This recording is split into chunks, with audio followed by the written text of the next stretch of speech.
I'm going to say thanks to a few of our speakers here and introduce them from the program today, and then we'll get into the program. So Adam, you're here, right? Adam? Where's Adam? There's Adam. Thanks, Adam. And we have John and Nancy Romano over here. Thank you, John, very much. Very good.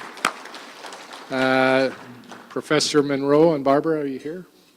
Did I see you? There they are. Thank you. And Elizabeth Larrick, are you here? I don't see Liz. Okay, sorry about that. Shreen and Hillary, are you guys here? Don't see Shreen or Hillary. Okay. Veronica Proctor. There's Veronica. Thank you. And I want to thank Anthony Jackson and Matt Murphy for the great work in putting together this seminar. Some outstanding speakers, so thank you. So we're going to move into the awards. First I need to thank sponsors.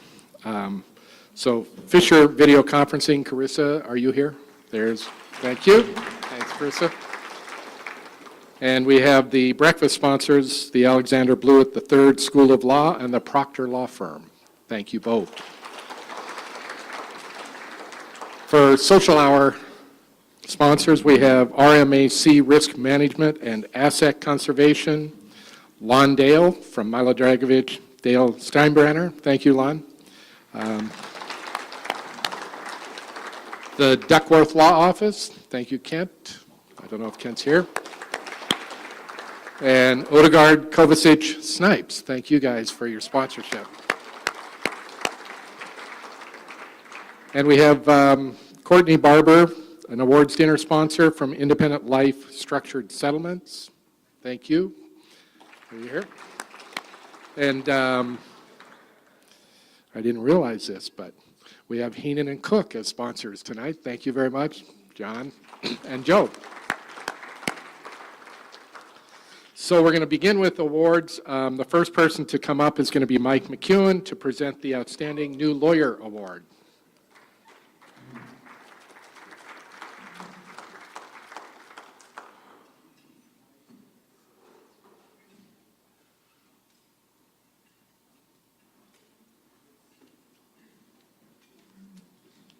Hello, everyone. So tonight is my pleasure to introduce the MTLA's Outstanding New Lawyer Award winner, Tommy Murphy. The Outstanding New Lawyer Award is given yearly to an MTLA member who has practiced law for less than 7 years, who has shown excellence in trial practice, service to the MTLA, service to their community, authorship of scholarly legal articles, CLE presentations, and showing upstanding legal ethics and professionalism. From a group of nominations submitted to the MTLA, Tommy stands out as more than deserving of this award. Since Tommy was admitted to the bar, he has taken a frontline position in the contentious work of Montana workers' compensation as well as personal injury law. Tommy's work in the comp court against defense medical examiners is unparalleled. He has been either lead or co-counsel in approximately 10 Department of Labor cases and work comp court decisions that have severely curtailed the powers of insurers to demean and dispossess injured workers by use of a DME. Tommy's also filed and prepared many other cases for trial before the workers' comp court, and as co-counsel successfully secured lifetime permanent total medical benefits in Davis versus Liberty Insurance Corp.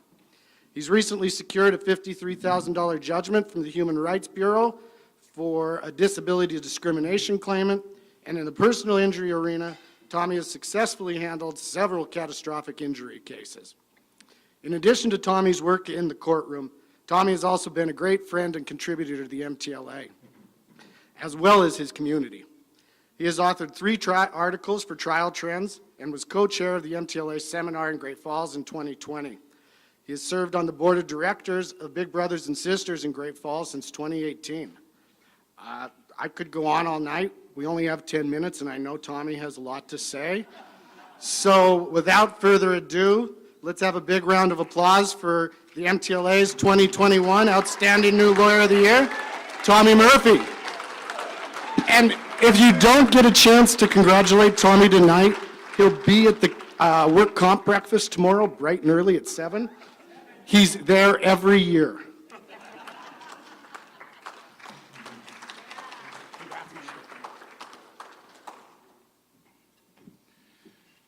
Thank you, Mike. I thought the award would excuse me from the 7 a.m. breakfast, but apparently not.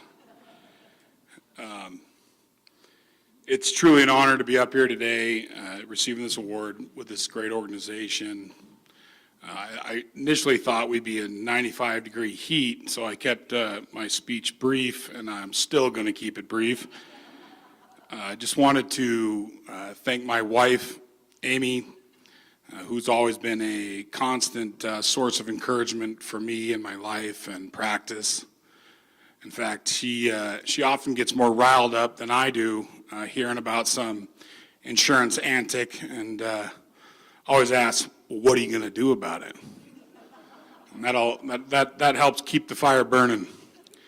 To my parents, Tom and Leslie, who showed me from a young age the great enthusiasms of devoting yourself to a worthy cause and helping others. And to my brother Matt, and law partner, might be a false sense of confidence, bud, but the odds always seem a little bit better when you're sitting co-chair.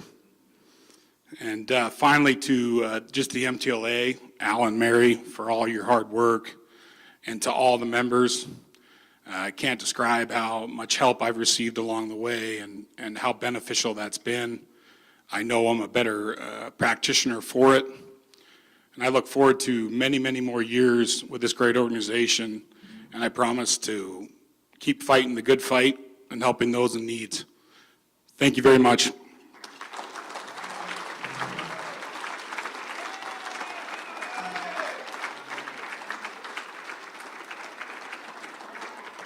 Congratulations, Tommy, well deserved. Larry Anderson will present the Public Service Award.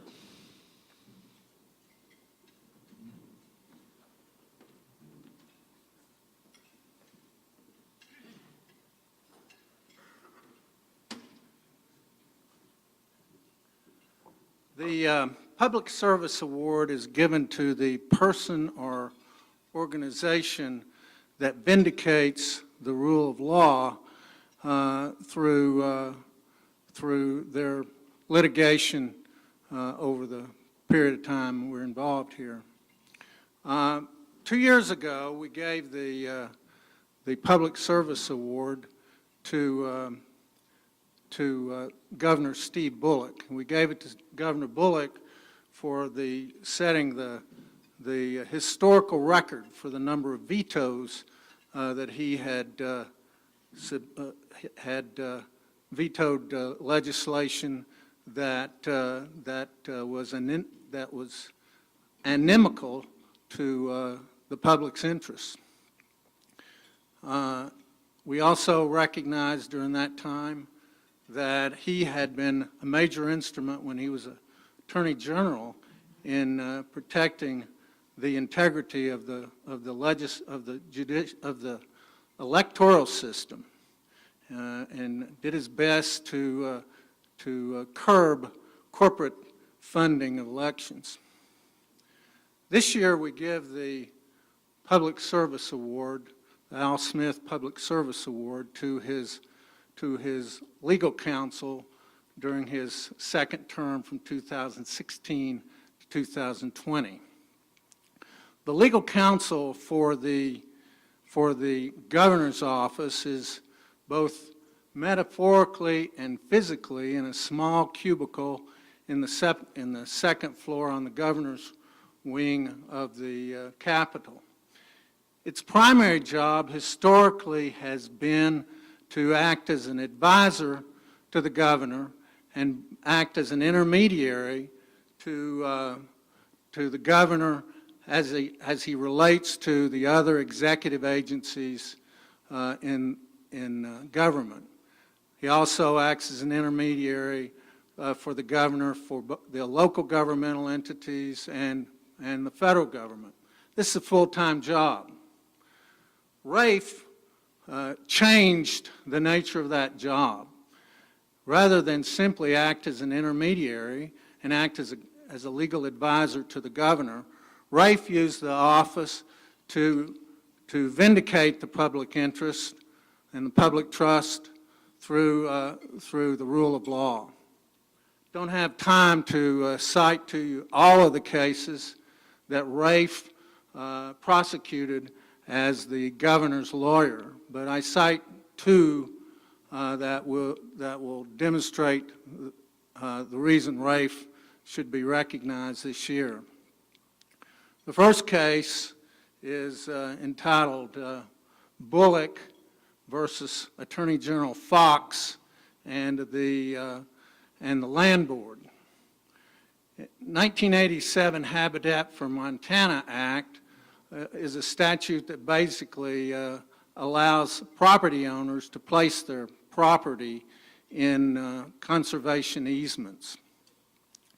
When the Land Board turned Republican, they attempted to basically politicize the Habitat for Montana Act by basically requiring any conservation easements to be approved by the Land Board. Well, you can imagine how that would have basically politicized the whole conservation easement process.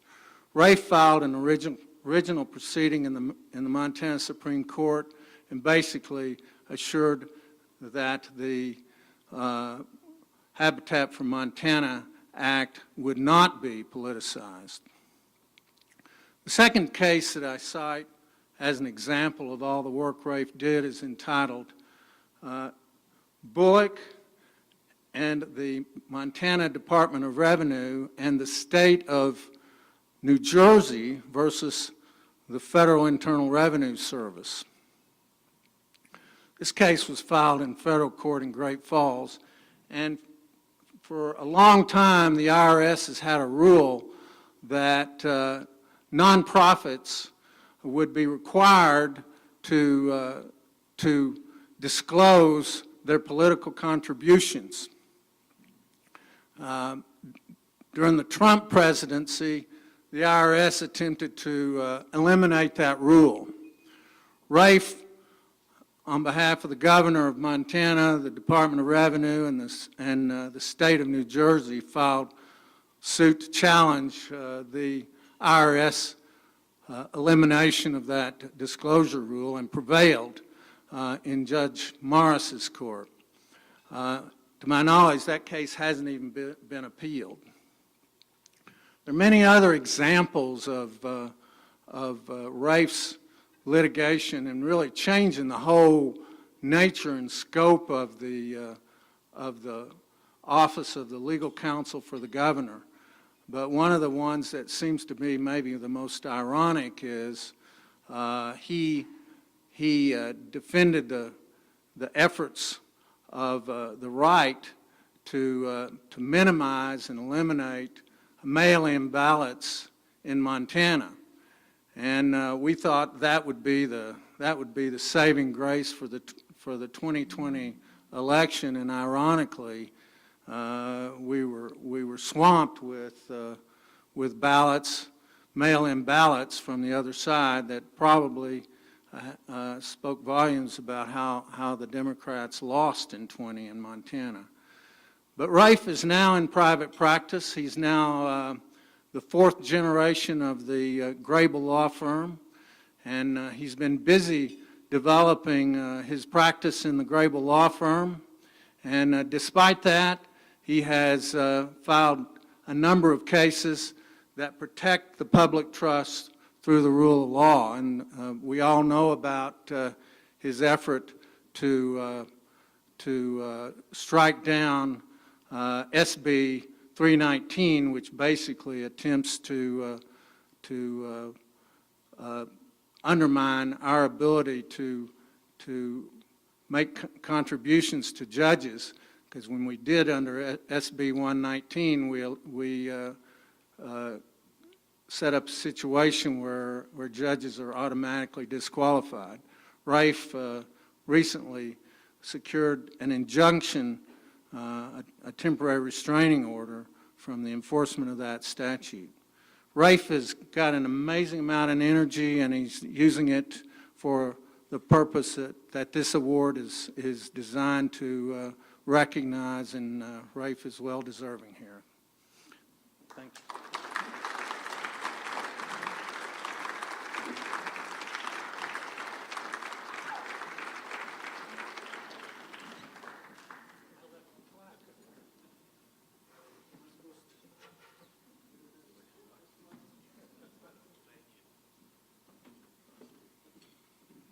Thank you for that, Larry. I really appreciate it. And, you know, being at this conference, it's been kind of fun to see folks that I grew up with, like Tommy Murphy from Great Falls, and seeing, you know, MTLA really is a community organization. You all are embedded across the state, and, you know, we get to help people in their times of greatest need. And there's nothing inherently political about that, but there's something really, really poignant and powerful about the work that we get to do.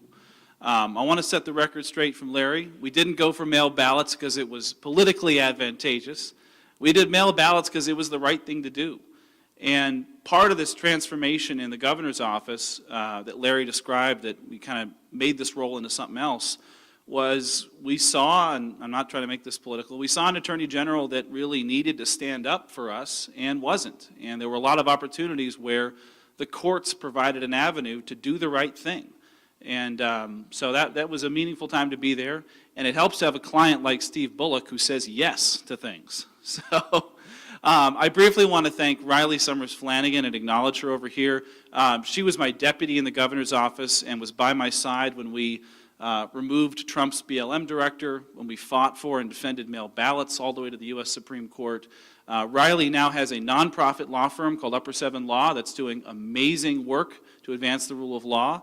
And when you get those cases where you say, I don't know if I can fit this into my practice, but this is the right thing to do, you should call Riley and make sure you're working with her firm. They're doing great work.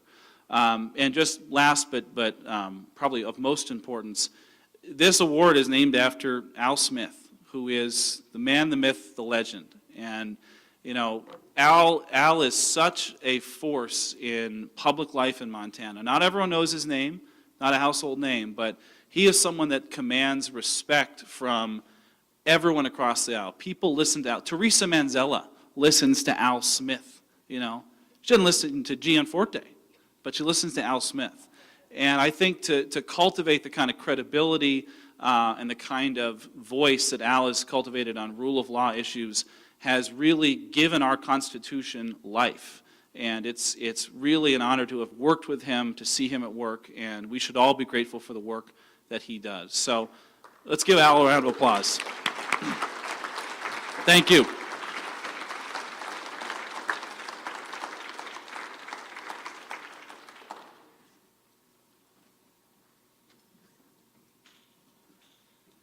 Congrats, Rafe, well deserved. So the next award is going to be from Anthony Jackson. It's the Public Citizen Award.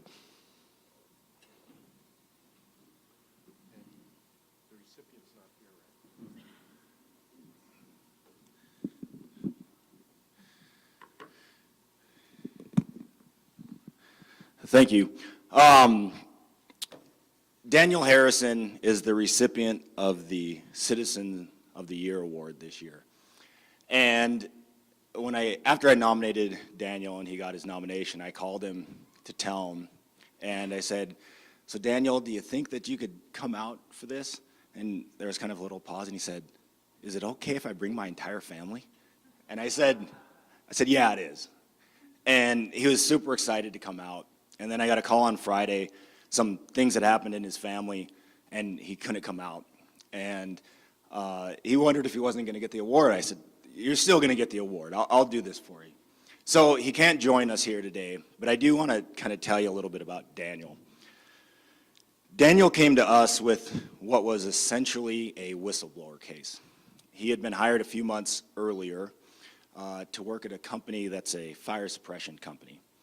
And one of the big things that they do, or at least that they purport to do, is provide fire protection services for the state of Montana, throughout the state of Montana and throughout a few other states.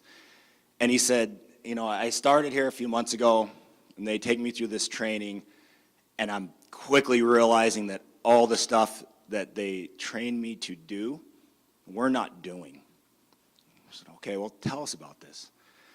And he said, well, for instance, we go into buildings, we say that we're checking their carbon monoxide detectors, we're checking their fire systems, we're making sure that all this stuff works. We're not checking any of it. We just check the box and say we do it. Okay, tell me more. I said, well, these fire extinguishers that they have, we have them in my kids' daycare, we have them in my church, we have them in all these different places, and we have to do things to make sure that they work when we recharge these extinguishers. We're not doing any of it. We're just marking that we're doing it, and we're giving them back extinguishers, and when I work on them, some of them work, and some of them don't, and I don't know what's going to happen. I said, oh, man. So Justin had the initial conversations with him, and he said, I don't know if this is a good case or this is not a good case to Justin. And Justin said, you know what, this is a problem. Just come into our firm. Let's talk. So Daniel came in, and I ended up meeting with him. And Daniel said, I couldn't do it. I quit. I'm done. I'm not doing this anymore. I said, okay, well, what are you going to do? Well, first I asked him, I said, okay, well, this is, let me explain to you how this case would work out. We'll probably file it as a class action, and this is what we'll try to, do. And I said, you also have this thing called a constructive discharge case. And I took him through kind of what that meant and what he could get. And he listened, and he looked at me, and he said, well, if I do that, aren't they just going to say I'm only in it for the money? I said, yeah. And he said, well, I'm not doing that. I don't care. I'm not doing that. I'm not doing anything that's going to let them get away with this any longer. I said, okay. Talked to him. Said, well, what are you going to do? And I knew Daniel had been a Marine, but as I talked to him, I have a couple friends who do squirrely things in the military, and I started getting a sense that Daniel's not a Marine anymore. He's doing something different. He said, well, I'll go off to Afghanistan and do, whatever. I said, so, Daniel's got a young toddler in his household. He's married. I said, so you're going to go over there and do all that, put your life on the line. Are you sure you want to do this? I mean, because I think one of the things we owe to our clients is to take them through how these cases are going to play out and, what they're going to go through and how long it's going to take. And so I take them through and I say, are you sure you want to do this? And Daniel looks at me and he says, I'll go over there and I'll do all the things that are involved in war. And I'll sleep fine at night. I don't sleep fine at night right now. I said, holy shit. Yeah, we'll represent you. This is a case that we will do, absolutely. So Daniel did. He went off to Afghanistan somewhere and did what he does. Couldn't tell me anything about it, which was kind of entertaining at the deposition, as the defense attorney says, so, what have you been doing from blah, blah, blah? I can't tell you. Attorney looks at him, tell me, blah, blah, blah, I'm going to do this. And he said, do whatever you want, but, I'm not talking to you.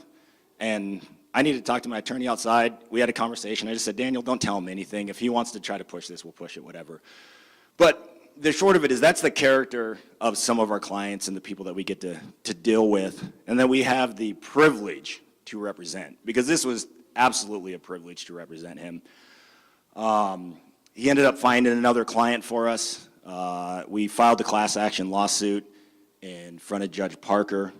We are not quite done with that case, but we have received preliminary approval. We got a pretty good financial, considering there's not insurance for this kind of thing, or almost certainly could not be insurance, and they filed a deck action right away saying no insurance. We got a pretty good financial recovery for the class. It's all public, so I can just tell you, it's $800K from a company who's going to be paying almost the entire thing on their own, out of their own pocket. And having seen their financials, it's a big chunk of the money that they have available. It's more money than they have available. But the whole time, as we were going through the mediation and as I was preparing him for the mediation, what Daniel kept saying is, yeah, I don't care about the money. How are we going to fix the problem? How are we going to fix the problem? How are we going to make sure that they don't do this again? How are we going to do this? So we actually got a class action where we have injunctive relief, where they have to fix the entire problem. And if they don't, we get to get contempt charges against them. Awesome. All because one guy decided, enough's enough, I'm not going to do this kind of thing, and I'm going to go and try to stop it.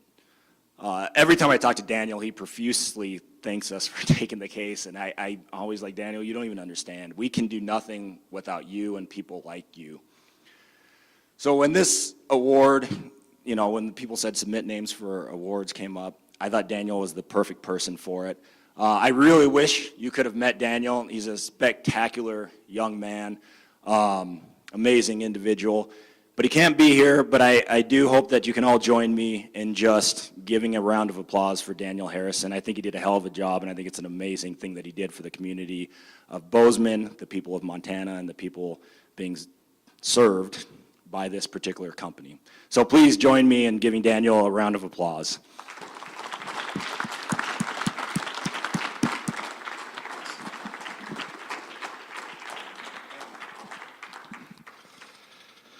The next is our Career Achievement Award, and Justin, do you want to come up? Do you want it in here, or do you want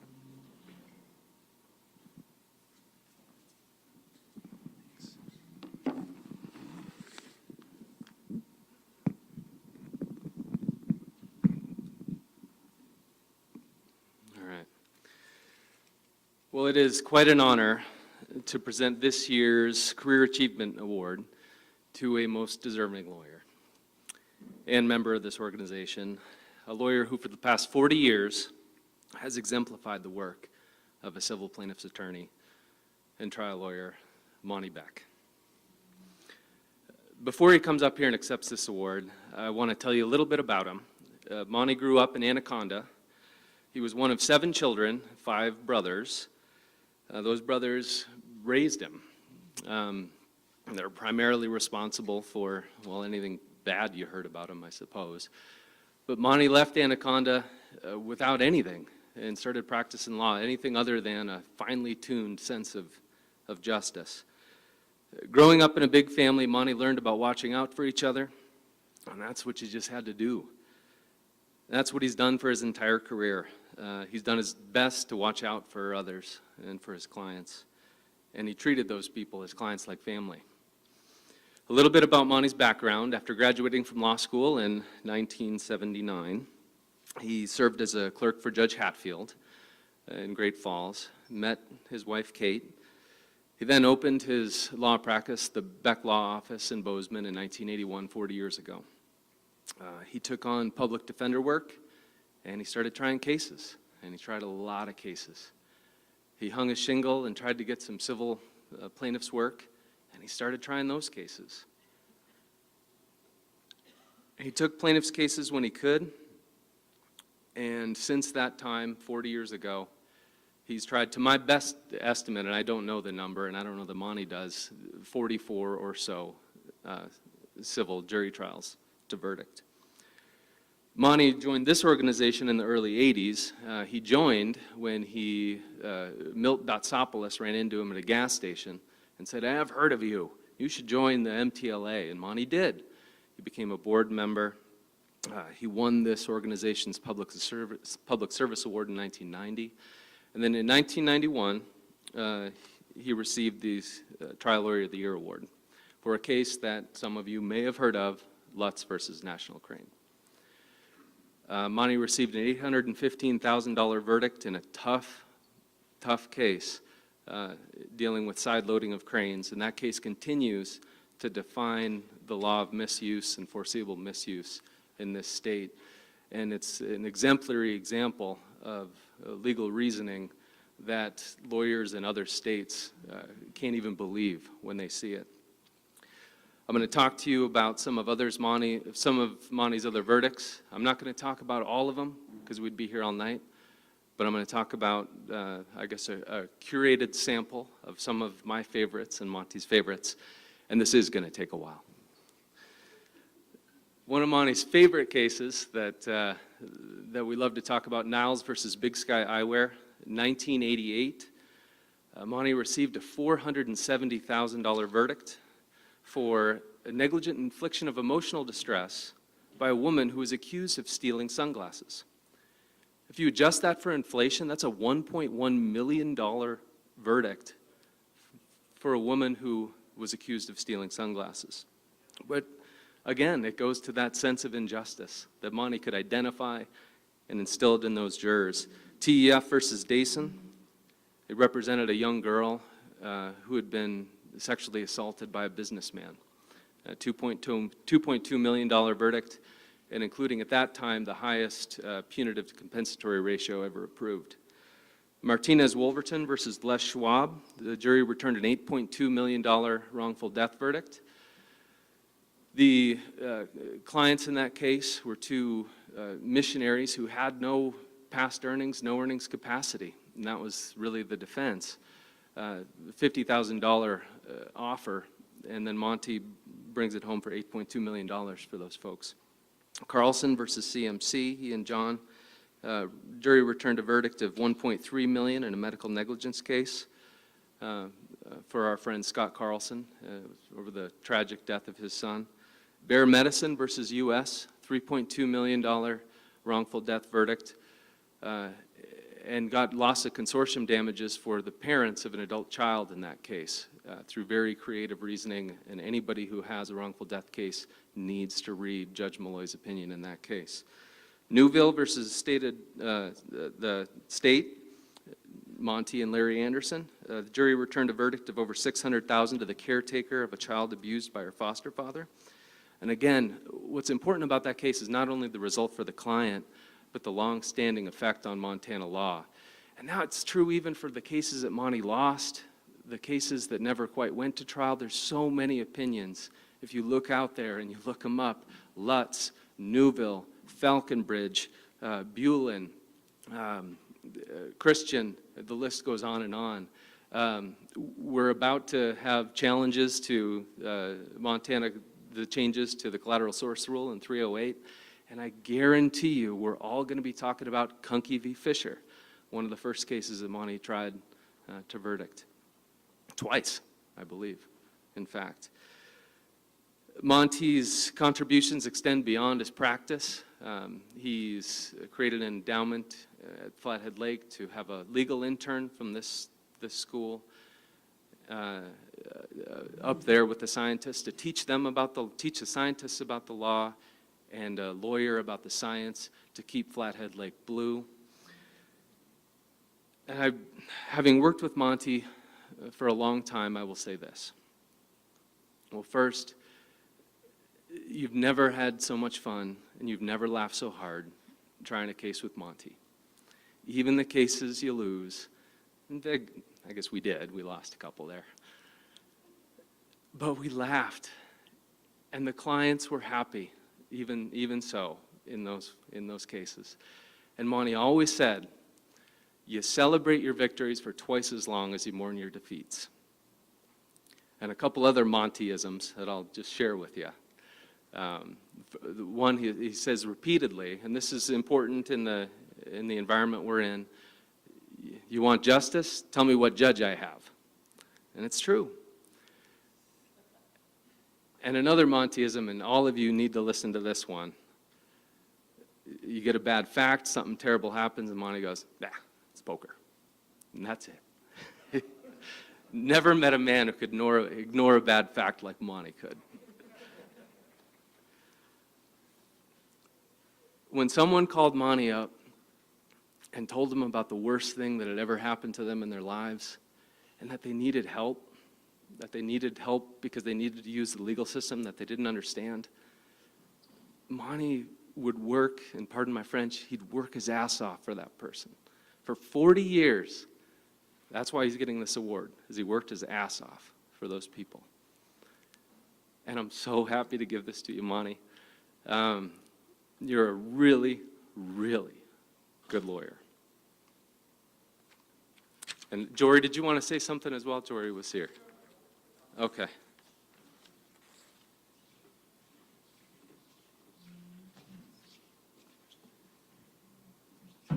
Thank you, Justin. Like Justin, my name is Jory Ruggiero. I've had the good fortune to be mentored by Monte Beck since I first started practicing. And I used to have an instructor who would say to me that you judge a teacher not by their accomplishments, but by the quality of their students. And if Justin Stalpes is any indication, Monte is a brilliant mentor. And that's what I want to talk about just a little bit. The impact that great lawyers have on those of us who are lucky enough to learn from them. And we come here every year and we talk about the impact that the most capable lawyers in our state, in our region, have had on the evolution of case law and on a whole host of other things, our clients and this organization, for instance. And Monte has done all that. Justin's right. He has a litany of cases that we all use all the time. Oh, and Preston, too. If any of you are trying to discover OSIs, other similar incidents, you owe Monte a thank you for that as well. And, but when we present these awards, we sometimes gloss over one of the most important contributions that lawyers like Monte make, and that's the way that they shape the history and culture of our plaintiffs' practice here in Montana. And thank God we work in a field where the advancement of technology doesn't render superfluous the years of study and you know, creating intuition and the things that that we learn. The law obviously is affected by technology, but the way that we do research or present images to a jury or physically file a brief hasn't changed significantly in 100 years. The process of listening to a story and finding the core in that story and telling that story to, you know, 6 or 12 people hasn't really changed that significantly. Lots of other fields, it's absolutely changed. You go to, you know, lots of fields, you have to, if you want to know what's going on, you don't seek out the people with the most tenure in your field. You go get on a chat room and you learn what 20-year-old kids are figuring out happened last week with a software update, because that radically changed the entire nature of the practice, whatever the practice is. That's not the case with the law. And in the law, I feel like the knowledge that our mentors build through years of studying and brainstorming and hard work and learning from their mentors, that's still the coin of the realm in our business. And I remember the first day I learned, I kind of started to comprehend that, and it was the first day I met Monte. And it was actually over here at the Holiday Inn in Missoula, Montana. It was 1999. I was less than a year out of law school, and he had hired me to help write a brief in the Marley's bear medicine case that Justin was talking about, where he helped redefine the law on adult child and parent consortium. And they asked me to help write this brief, kind of to see if I could write and see if I could come, you know, work as an associate or something. And I analyzed all the Ninth Circuit law, and it was horrible for us. And it was a really hard uphill battle. And I'd written this brief doing the best that I could with bad law. And I remember the first words that Monte said to me. He said, "I don't want to know why we lose. I want to know how we're going to win." And it was just the three of us guys sitting around this small table. And he kind of leaned over. He said, "Look, facts drive cases. And when you're working cases," like he was telling me for the rest of my career, I just met the guy. He said, "Facts drive cases, and you have to look at each individual case, and you focus on that case, and you figure out how to win that son of a bitchin' case." And I thought, well, that's kind of an odd way to put it, but, and then I thought, you know what, this guy knows something that is hard learned from lots of years, and if I can learn 10% of what he knows without reinventing that wheel, that's what a smart person does. And over the course of the next 8 years or so, I watched him dig into case after case on an individual basis and win just almost every one of them. And I came to understand that a lot of what Monte knew wasn't stuff that he had discovered himself. It was stuff that he'd learned from working with John Hoyt and Dick Bottomley and Paul Levera and Judge Lovell and Dave Slovak and Steve Roberts and other people in this room. And as Monte shared kind of stories and lessons of his career with me, he passed down some of that unique history of the culture and the practice in our state. And I'll never be the lawyer that Monte is, I'll never be the mentor that he is, but I hope that in some way I pay forward a bit of that by continuing to pass on those stories and practice in Montana, and some of those hard-earned lessons that are passed down from generation to generation of trial lawyers by people like Kate's father and other people.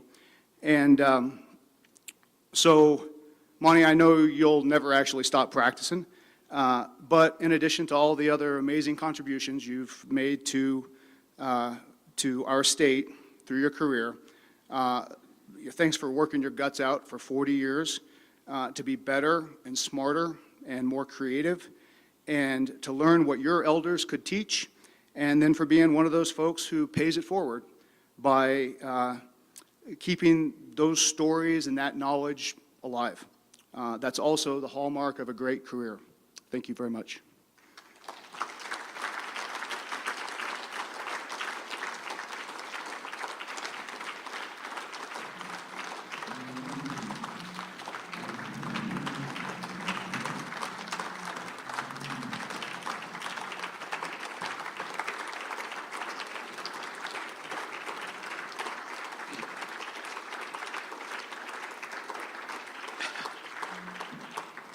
I have a cold, that's why I have this water.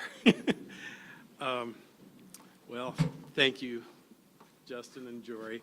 I just wish my mom was here because she would believe a lot of this stuff that you guys just said, but she's not. I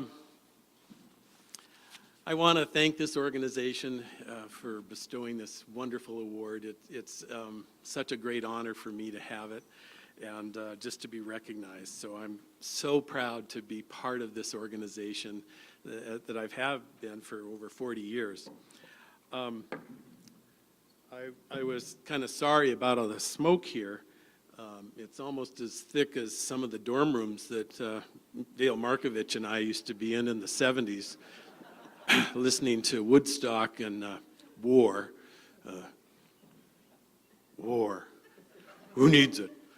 Yeah, what good is it for? Absolutely nothing. I want to reflect on a case that I had in Billings with Justin and Lindsay. We had a medical malpractice case a few years ago in Billings, and this young man was summoned to the court to appear in court, and he showed up, he's seated. He looks confused. I begin voir dire, and I explain the case to the jury pool. And after the pertinent instructions were given to this jury, I asked if anybody had any questions. And this juror raises his shaky hand and he says, yeah. He says, why am I here? I didn't do anything here to be here today. I didn't do anything, did I? And that's kind of how I feel today. I didn't do anything more than all of you in practicing, advocating, trying to further the just cause of our client. One case at a time, one trial at a time, 1 year at a time, year after year. And many of you are more deserving than I, certainly, to be standing here to receive this award, except that as I look to the crowd, I notice there's so many young faces, and as you can see, you got to be old to get one of these awards. By the way, that juror never could understand that he was summoned as a juror to sift through the facts and to judge the evidence and collectively with his other jurors render a verdict. He was, like many others in our society, unaware of the roles in the legal system. And doesn't that say something about our educational system when they don't even understand the basics of the rule of law and what our legal system is about? He was excused from service at the end, and glad to be out of that courtroom because I think he thought that he might be hauled off to jail, was what my thought was. It is so nice to be able to get together again in person after this COVID lockdown. I was so glad to be able to get my shot early until I realized I also had to be old to get it ahead of everybody else. But so far there's been no twide reflex that I can determine from the shots. And we should all be thankful to the anti-vaxxers. because we're now able to give millions and millions of shots away to third world places like Sudan and Haiti, South Dakota and Alabama. And so many people have helped me be here tonight. Some are here, some away, some are deceased. I'm silently thinking of many of them who lent a hand in nurturing my career. Of particular importance is my family, especially Kate, who always encouraged me to take risk, starting with opening my own law office in Bozeman with barely $1,000 to our name, and for encouraging me to follow my dream to be a people's trial lawyer. Thank you, Kate. There should be a corollary award for a spouse achievement to go along with the trial lawyer awards. So each of us have probably had mentors along the way that helped us. My favorite were lawyers that you may not even remember, the late Judge Paul Hatfield, a federal judge in Great Falls, who I clerked for when I was out of law school, along with Mr. Roberts, co-law clerks, Paul Lavera from Seattle, Terry Treeweiler, Jim Regnier, Larry Riley, and many others that were instrumental in just helping. So it is drawing on your elders, as Jory's mentioned, and then hopefully paying it a little bit forward. But I do want to single out my law partners. John Amsden, Justin Stalpes, Lindsay Beck, Anthony Jackson, and my former partner, John Richardson and Jory Ruggiero, and Reed Beck, our paralegal for the last 9 years. It has been a wonderful journey, and it still is, and I thank them for their creative ideas, brilliant writing, compelling logic, and with each of them, each of these partners that I mentioned, I had the pleasure of co-counseling many jury trials. And I often say to myself and others, surround yourself with really smart and talented people and it'll rub off. And it has with me. I would note too that four of my partners in our firm have been or will be presidents of this organization, presidents of MTLA, and that speaks volume of our firm's commitment to this organization. I would also be remiss in not saying what a wonderful experience it's been to try and co-counsel so many cases with outstanding lawyers like Dave Slovak, Steve Roberts, Xander Blewett, Joe Bottomley, Greg Monroe, Bill Rossback, Larry Anderson, and others. So how do you sum up over 40 years of practicing law? Well, I'll start at the beginning. So briefly, for the next hour and about 30 minutes, I'll go through step by step. Al, why are you grimacing? I won't do that. But I will share with you a few thoughts about when I first started, a little trial lawyer advice, a big legal challenge that I see in our future, and end by noting that a career in law doesn't last that long. First, about our clients. When I was in law school over there, we were told not to have sympathy and empathy for any given client. Always try to be the objective, dispassionate observer and then apply the law. But for a personal injury lawyer and a trial lawyer that takes on individual clients, that kind of advice is just plain wrong. First, you have to feel their plight. You have to put yourself in the circumstances that they're in. That means spending time with them, as John Heenan pointed out in his presentation today. Otherwise, it detracts from the very reason you decided to take the case in the first place. Second, let passion and compassion and empathy for your client be your friend. It helps you persuade better. It becomes ingrained in your advocacy, and compassion sustains the courage to stand up and fight the merits of your case. Embrace passion and embrace compassion and empathy because it invites others to do so as well.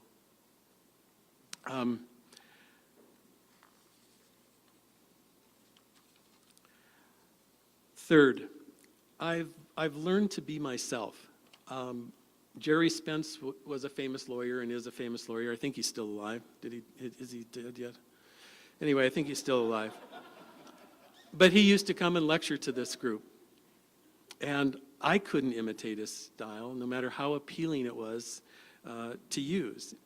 So use only those trial techniques from others that you feel comfortable with. Each of us have our own style. It's great to see others and learn their trial techniques, but imitation of someone else's style may not work for you, and that's okay. And just learn to accept it. Fourth, like a lot of trial lawyers in prep for trial, I have self-doubt. I have insecurities, nervousness, not ever sure I've prepared enough, often second-guessing motions or trial strategies, especially when you get thrown new evidence just before trial. You may have some of those traits as well, but no, it won't likely change for you. It'll only get less intense. And as Justin mentioned, I did try a lot of cases, and I lost a lot of trials at first. I'd come home dejected, pissed, sad, dumbfounded, and thinking, how could I have lost? And we've had that conversation with our firm when we do lose, and it's tough. So I thought for a while, is trial work really meant for me? And is it worth it? Should I give it up? But then I'd lean on a mentor, a fellow trial lawyer, a good friend, and most importantly, my wife, Kate, and I got inspired again, and I learned from my missteps. Here's what I also learned. In life, you can go forward and accept the challenges that life gives you, or you can give up. If you choose the latter, it guarantees you won't have success. If you choose the former, you'll learn, you'll keep trying, you'll progress, and eventually you'll succeed. You'll come to accept that not every jury and judge is going to accept your position, and you've got to live with that. And success will happen, though, if you don't give up, you have faith, you work hard, you study the law, and you trust that you will prevail, and it will happen. Now I want to turn to what I see as, just briefly, what I see as a serious assault to our profession of law. Our legal system is under attack both nationally and in our state. The judicial system is being threatened by very powerful interests, including the past U.S. Attorney General, the present Montana Attorney General, and the legislature. Truth is under attack. Professionalism is threatened, including by our own Attorney General Knudsen and certain legislators like Greg Hertz of Polson. Judges, lawyers, and the principles that guide us, including the rule of law, are berated, disrespected, scorned to the detriment of democracy itself. Truth and principle doesn't seem to matter. To many, only intoxicating political power matters, and they will use it shamelessly against the interests of ordinary citizens in Montana. Let me give you just one example about our courts. Let's just take the recent abolishment of the Judicial Nomination Commission. In 1972, then CONCON delegate and MTLA member John Schiltz said, when debating whether judges should be elected or appointed, said this: "If I can elect a governor and through that office nominate and appoint the district and Supreme Court judges, I can run this state. I can own it." And he referenced the Copper Kings and the Montana Power Company and the other well-heeled interests in this state that controlled all aspects of Montana policy, the law, and the courts for decades and decades. Now, in light of dark money and corporate influence, aren't we just as threatened today, or we're about to be threatened in this manner? This should cause all of us great concern, and it does some of us in this room, or many of us. But the trend is just beginning, with history sort of repeating itself. And I'm very well aware of this because I grew up in Anaconda, where we were dominated solely by one industry, the copper industry, and by one company.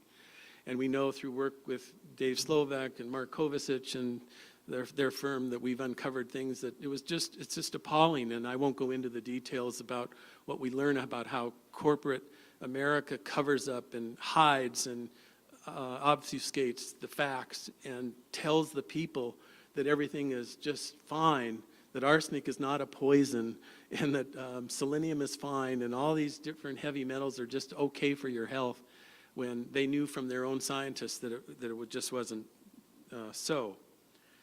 So another example in the federal system, nationally over 25% of the active judges in the federal judiciary were appointed by Trump. 234 judges, 54 appellate circuit judges. And do you know what the litmus test was for appointment by Trump and McConnell? Ties to the Federalist Society or another right-wing affiliate. That's not how we should pick our judges.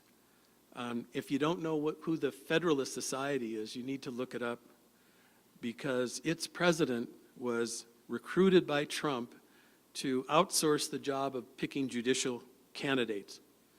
Unqualified people, by all accounts, are now sitting in very powerful positions on the bench, including our Ninth Circuit, where some of your cases are going to be judged. And that's of concern. So here's what we can do. We can battle the bullies.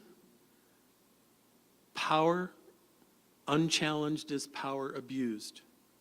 Call out the self-interested and conflicted politicians. Support objective truth and not alternative facts.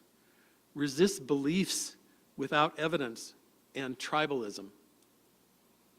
It impels us to speak up, write letters, get on social media, join forward-thinking groups, donate money, elect the right people, and always speak for an impartial and independent judiciary.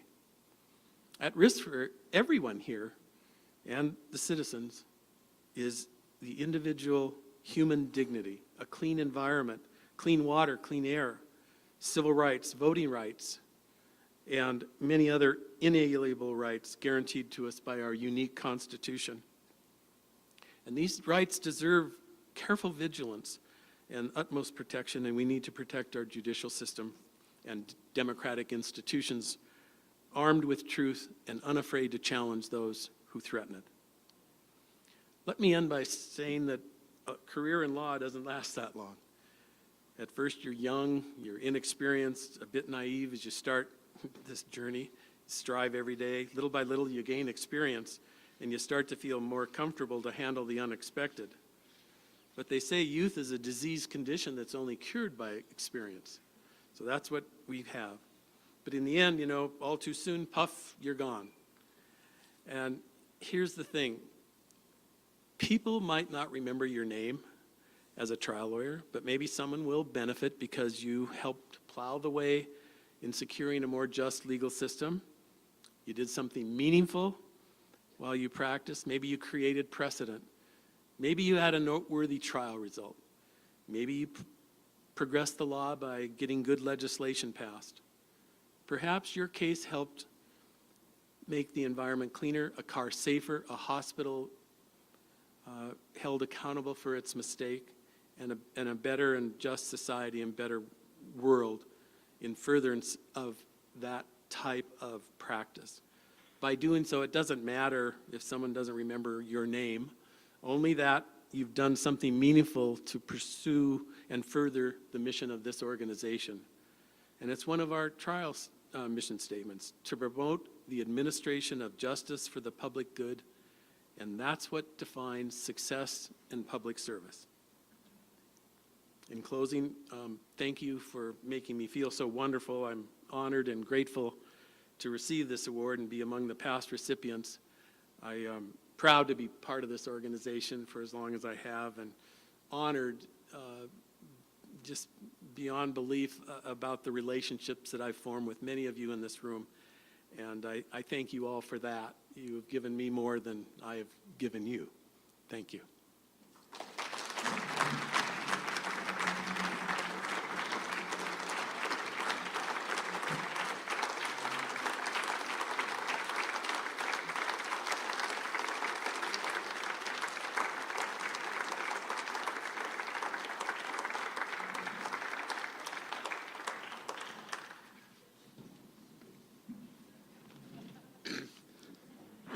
Excuse me, Monte, congratulations. Incredibly well-deserved and compelling words that you offered. And on behalf of the entire organization, I want to thank you for all you've done for our organization. So our final award tonight is going to be presented by John Heenan, and I'll let John come up and get her done.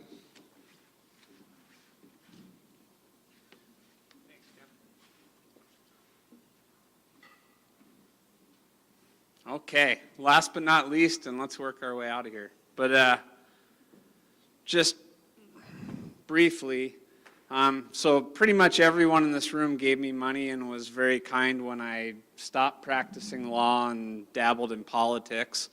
And my law partner at the time, Colette Davies, said, I'm going to run for judge, I guess, if you're going to go run for Congress. And we both ran together, and I lost and she won and became Judge Davies, which was great. And she was my law wife and crutch and everything else, and I was really adrift about what the heck's going to happen. And Joe Cook, who I had known forever, I've known since he was in law school, said, let me pull you out of this malaise, basically single-handedly, and let's partner up and let's go do good things. And so Joe showed up at the office, and miracles among miracles was he didn't come alone. He brought with him Holly and Brandy, who were just amazing. And he literally built a law firm, or, crumpled back together a law firm within our law firm, and we called it Heenan and Cook. And Joe had been tremendously successful. He'd worked really hard. He's really smart. I've known that since he was a law student, but he had never tried a case. And he said, kind of coming in, one of the things I want to do is I want to try cases. And I said, well, I like trying cases too, so that'll be fun. And we tried cases, bad cases, good cases. We tried a couple cases, but I just want to fast forward to, we've all had that lawyer on the other side that fights dirty, that plays underhanded, that, does things that just make us pull our hair out. And that was the case that Joe had, and that was the opponent that Joe had. But his venue was in front of my old law partner, Judge Davies. So not only was I not allowed to be on the pleadings or sign something, it was conveyed in no uncertain terms that I was not even allowed to set foot in the courtroom or be on a phone call or touch that case with a 10-foot pole.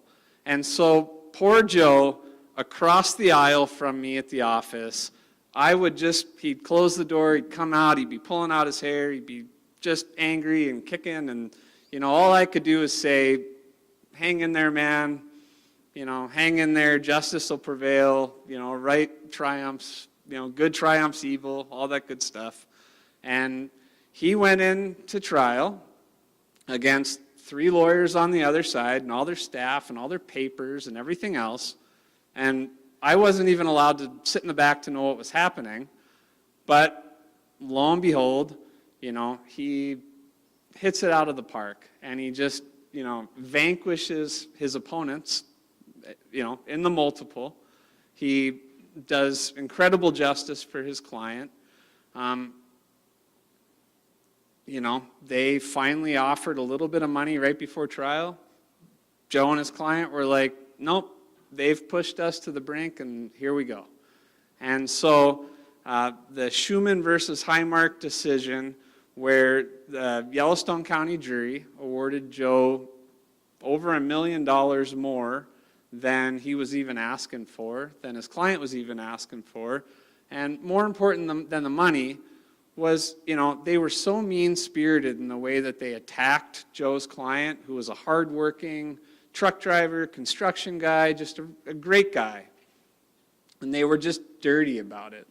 And Joe, in the way that he does it, which is a great way, I think, he's such a humble guy. He's a Shepherd, Montana guy.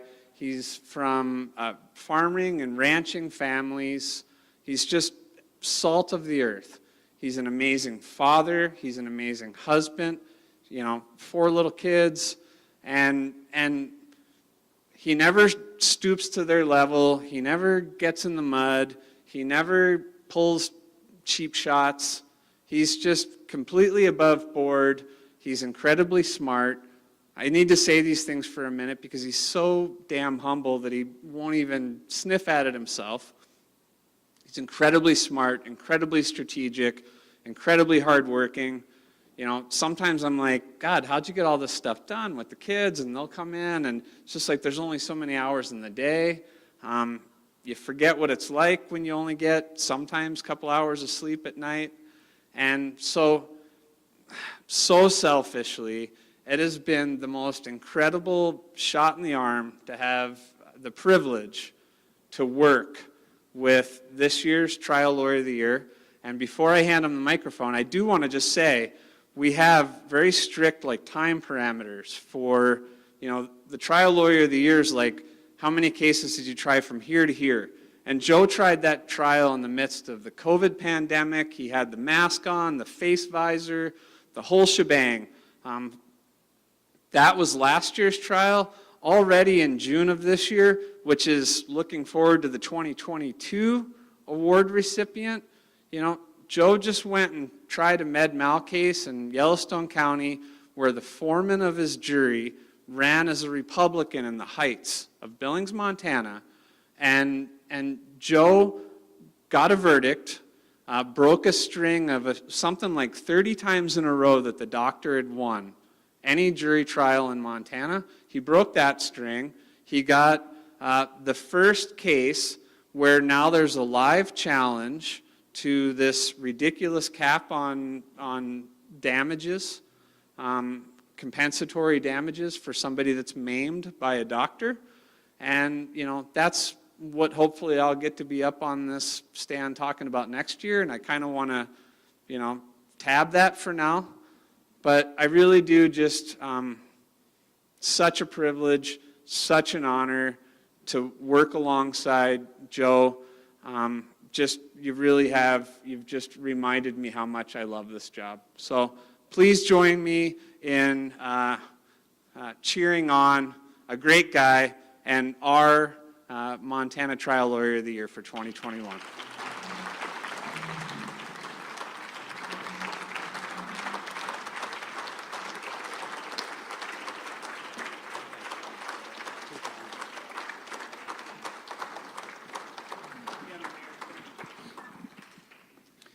Well, thank you, John. I made the promise, and I can hold to it, that the introduction is definitely going to be longer than the speech. John's right, I don't really like talking about myself, and I like to think of things in teams. And the first team is the one that, John talked about, the Schumann case, and we mediated that case in April of last year. We're getting gathered for a Zoom mediation, and my wife calls. She says, I think my water just broke. She said, I didn't want to tell you. I've been sitting at home for hours. Don't want to go to the hospital because I know you've got a big mediation today. I said, well, screw it, we'll go try it. So we begged that mediation, exchanged some offers from the delivery room. And so teamwork is really what makes this business work. And I'd like to recognize my wife, Audrey, who's here tonight, for really being that person at the end of every day and the start of every day that makes it worth going into the office and representing people and helping them out. I've got a sign in my office, little framed drawing. It says, what do you want to be when you grow up? And it's got this little guy's picture on it. And he says, I want to be a lawyer. And that's all that I really need to know to tell me that we're doing something right. That he recognizes that this is a line of work that can be fulfilling because you're getting to help others. And to anybody that's got an empty drink, he's taken tips. He's filled a few glasses. We're in a life of service, and that's the most important thing to me and my family. As John mentioned, we've got 3 other kids, a 1, 2, and 3-year-old back at the hotel that John's daughter's watching. And that's what we do. We do this for the next generation and try to set a good example. The other team that John mentioned is the team at the office, and he mentioned Holly Nitsky, and I'd like Holly to stand up.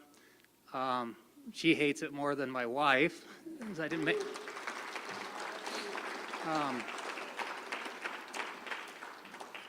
I met Holly right out of law school in my first job, and really, there's nothing that we do that we could do without her. We do have a staff, I mean, Brandy, Colleen, Teague, Jean, not staff, but just the environment at our office, and John gets all the credit for this. It's a family at work, and we really have fun doing what we do. We love talking about our clients and our cases. We love bringing our clients in and having a drink or having a barbecue. And it really allows us to do what we do, and hopefully, you know, it reflects in the work that we do.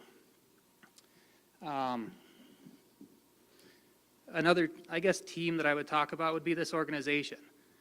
In each and every one of the trials over the last 20 months, what have we had, John? 4 jury trials in about 20 months. Some more successful than others, but the losses help shape your personality, your approach, to allow you to have success. And in this organization, I won't bore you with all the names, but you know, you put something out on the listserv, you call a friend, you call somebody that's done it over and over again, and it gives you the confidence, and it gives you the, I guess, the resolve to go do it. And so without this organization, none of us would be able to stand in front of a jury and have success. So I just really want to thank everybody in this room. And my Lord, am I already over time now? Oh, really? I won't use it. And the client that John mentioned, Steve Schumann. Steve Schumann was a father of a little teenage girl that had her own health issues. He was a husband. He's a self-employed construction worker and a truck driver. And all he did was stop in traffic and got rear-ended at 65 miles per hour in a semi. And he brought us a case, and like John said, they didn't want to believe the sky was blue. I mean, everything was defended. Everything was fought. He was called a fraud. He was called a liar. He was called a cheat. They hired, when he told them in deposition that there was nothing that he couldn't do. He hurt, but he had a family to take care of. So he woke up, he put his boots on, and he went to work. He told them that. He said, I can lift stuff. I can move stuff. I get in and out of equipment. Well, they hire a private investigator, and they spent $30,000 to surveil him on a job site. And what did they catch? They caught him doing exactly what he told them he does at work. He provides for his family. And that was the teammate last fall that got us in front of a jury, because he had the courage to stand up and say, no, this isn't right.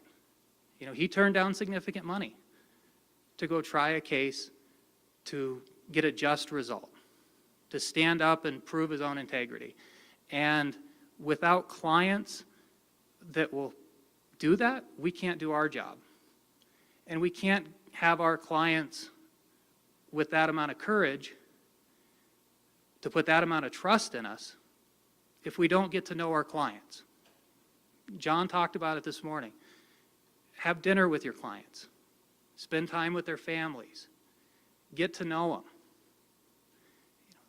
If you're not in their house, you don't see a bookshelf full of books that a woman that can't see can't read. And you don't know that. You don't know how to tell a jury the little things that have been taken away from our clients. And so I just want to thank everybody for being here tonight. I want to thank this organization. This is an incredible honor, and I really owe the honor to everyone but myself. And I forgot to mention my parents, Bob and Karina. My sister Kelly made it over. I come from a farm and ranch family, like John said. We take care of each other, and I feel like, common sense is really the genesis of the law, and I owe whatever common sense has been instilled into me to my family. When I said I was going to law school, my grandfather, who was an incredible advocate for rural America, he didn't tell me anything about, success or money. He just said, work hard and be good to people. And that's what I try to do every day, and I'm going to try to do for hopefully decades to come, and bring little guys like this along to do it with us. So thank you, everybody. Hope you have a wonderful evening, and we'll see everybody tomorrow.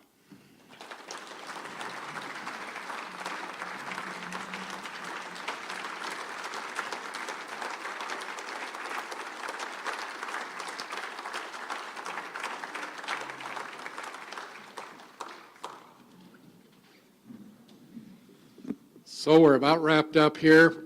Justin says he's going to clock me. And I want to thank everyone for being here tonight, and all of the comments from the award recipients were really, really, really compelling and good. So thank you all for being here. And Justin becomes the president of MTLA as of noon tomorrow.